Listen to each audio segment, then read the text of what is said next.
नमस्कार दोस्तों, मेरी एक और वीडियो में आप सभी लोगों का स्वागत है। आज की वीडियो में डिस्कस करने वाले हैं गांव फंड क्या होता है, कॉन्सुलेट गांव फंड क्या होता है। सेक्शन 68 सबसे सेक्शन 68 गांव फंड के बारे में डिस्कस करते हैं और 69 कॉन्सुलेट गांव फंड। अरे भाई, गांव फंड मतलब हिंदी में समझे, जो गाँव के लोगों का फंड है वो गाँव फंड, ठीक है। तो गाँव के लोगों के फंड को गाँव फंड कहते हैं। एक टर्मिनोलॉजी मैंने ऐसी बोली। चलिए इसको सीरियसली करते हैं।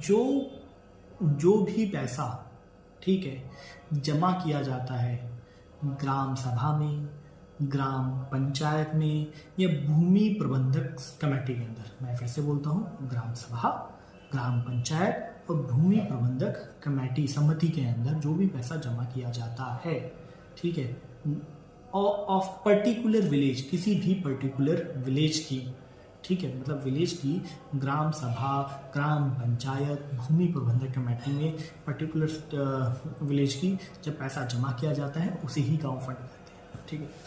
समझ आ गई। आप अगर आपने पैसा दिया पंचायत को, ग्राम पंचायत को, तो भी वो गांव फंड में जाएगा। आपने पैसे दिया ग्राम सभा को तो भी गांव फंड में जाएगा, और भूमि प्रबंधक कमेटी को भी पैसा दिया तो भी वो पैसा जाएगा आपका गांव फंड में, ठीक है। ये सेक्शन 68 में है। भैया ये पैसा चला तो गया, लेकिन लोग पैसा दे क्यों रहे हैं? गांव पंचायत समिति और आपका ग्राम पंचायत या सभा को पैसा क्यों दे रहे हैं? देखो भाई, होता है ऐसा है, सरकार जमीन देती है ग्राम पंचायत को, ठीक है। सरकार ने जमीन दे दी ग्राम पंचायत को। भाई ग्राम पंचायत को जमीन देने के बाद ग्राम पंचायत जमीन दे देती है लीज पे कि भैया आप ये जमीन ले लो, और अपना जो वीकर सेक्शन होते हैं ग्राम पंचायत उनको दे देती है लीज पे, और उससे पैसा लेती है। जब आपने कोई जमीन किसी को लीज पे दी है तो आपको उसका रेवेन्यू तो मिलेगा ना, रेंट तो मिलेगा ना। तो वही पैसा ग्राम पंचायत, ग्राम समिति में आके जमा होता है, और गाँव फंड में सरकार भी थोड़ा सा पैसा देती है, ठीक है। तो यही सारे पैसे को गाँव फंड कहा जाता है। समझ आ गया आपका, ठीक है। तो भैया जब भी पैसा इकट्ठा हो जाता है तो इसके अंदर मान लीजिए अगर आपने किसी को ज़मीन दी, ठीक, और उस ज़मीन के अंदर उस पर्सन ने कुछ प्रॉब्लम्स क्रिएट करी, मतलब उसमें आपने कुछ रिकवरी करनी पड़ रही है आपको, ठीक है। जैसे कि आप जो ज़मीन दी गई थी, जो चीज़ दी गई थी उसे यूज़ करने के लिए उस व्यक्ति ने उसमें डैमेजेस पहुंचा दिए, तो अब डैमेजेस, रेवेन्यू तो देना ही देना था, लेकिन डैमेजेस का पैसा भी देना था। तो जो डैमेजेस का जो पैसा होता है वो गांव फंड में नहीं जाएगा, वो डैमेजेस का पैसा कंसोलिडेटेड गांव फंड में जाएगा। अगर सिर्फ लीज पे दिया, लीज का पैसा गांव फंड में, और अगर डैमेजेस का जो पैसा होगा वो पैसा जाएगा आपका कंसोलिडेटेड गांव फंड में, सेक्शन 69 में। एक चीज़ क्लियर होगी। अब जो गांव फंड का पैसा होता है उसका क्या क्या यूज़ किया जा सकता है? भाई एग्रीकल्चर, क्योंकि गांव का पैसा है तो एग्रीकल्चर के डेवलपमेंट में यूज़ किया जा सकता है। अगर गांव में कोई मेला लग रहा है तो गांव के मेला मैनेजमेंट में पैसा किया जा सकता है। गांव कोई कॉटन इंडस्ट्री लगाना चाहता है तो कॉटन इंडस्ट्री लगाने में किया जा सकता है। वहाँ पे मछली पालन करवाना चाहता है तो मछली पालन में लगवाया जा सकता है। तो एग्रीकल्चर, फिशिंग और कॉटन इंडस्ट्री, मेला मैनेजमेंट और टैंक बनवाने, अगर वो टैंक बनवाना चाहता है तो टैंक में, ऐसी मतलब गाँव के परोपकार, मतलब गाँव के बढ़ोतरी के लिए जो भी कार्य हैं उसके लिए गाँव फंड का यूज़ किया जा सकता है। अब इसका एडमिनिस्ट्रेशन कौन करता है? इसका एडमिनिस्ट्रेशन करता है लैंड मैनेजमेंट कमेटी, ठीक है। और इसका कंट्रोल जो होता है सारा का सारा तहसीलदार के पास इसका कंट्रोल होता है गांव के फंड का। अब बात हुई थी कंसोलिडेटेड गांव फंड।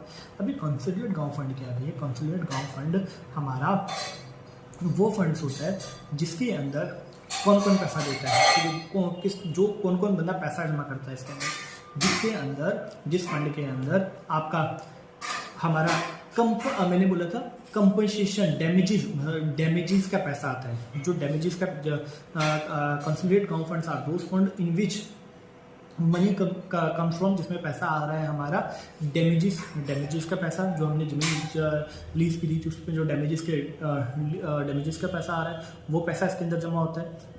पेनल्टी जो लगाई गई है, पेनल्टी का पैसा इसके अंदर आता है। और गवर्नमेंट ने बोला है कि कुछ % गांव फंड का पैसा हमारे कंसोलिडेटेड गांव फंड में जमा किया जाएगा। तो ये वो फंड्स होते हैं जिसके अंदर हमारा गांव फंड का कुछ % पैसा जमा होता है, पेनल्टीज़ का पैसा जमा होता है, डैमेजेस का पैसा जमा होता है। और ये जो कंसोलिडेटेड गांव फंड होता है, भाई जो गांव फंड था वो पर्टिकुलर स्टेट के लिए था। जो आपका कंसोलिडेटेड गांव फंड होता है वो बनता है डिस्ट्रिक्ट लेवल पे। एक डिस्ट्रिक्ट के अंदर 50 विलेज हैं, ठीक है, तो 50 विलेज का 50 गांव फंड्स होंगे और उन 50 गांव फंड को मिला के 50 गांव फंड को मिला के एक कंसोलिडेट गांव फंड होगा जो डिस्ट्रिक्ट लेवल पे। तो एक कंसोलिडेट गांव फंड को कंट्रीब्यूशन कहाँ से मिलेगा, 50 गांव फंड सब उसको थोड़ा थोड़ा पैसा देंगे। एक तो वो वहाँ से जो पेनल्टीज आई हैं वो, वहाँ से जो डैमेजेस आए हैं वो सारा पैसा उसके अंदर आएगा। और कलेक्टर भी इसके अंदर कंट्रीब्यूशन कर सकता है। जो कलेक्टर का कंट्रीब्यूशन होता है 25% तक इस गांव फंड के अंदर पैसा जमा कर सकता है। तो ये मैंने आपको डिटेल में बता दिया कि कहाँ गांव फंड्स क्या होते हैं। ये हमारे डिस्ट्रिक्ट लेवल पे होते हैं और सभी गांव फंड्स इसके अंदर पैसा जमा करते हैं प्रिस्क्राइब बाय गवर्नमेंट। कलेक्टर 25% तक इसमें पैसा जमा कर सकता है। स्टेट गवर्नमेंट भी इसके अंदर पैसा देती है। डैमेजेस का पैसा आता है और पेनल्टी का पैसा आता है। इसको बोलते हैं कंसोलिडेट गांव फंड। अगर आपको मेरा वीडियो अच्छा लगा तो लाइक करें, सब्सक्राइब करें। Thank you so much.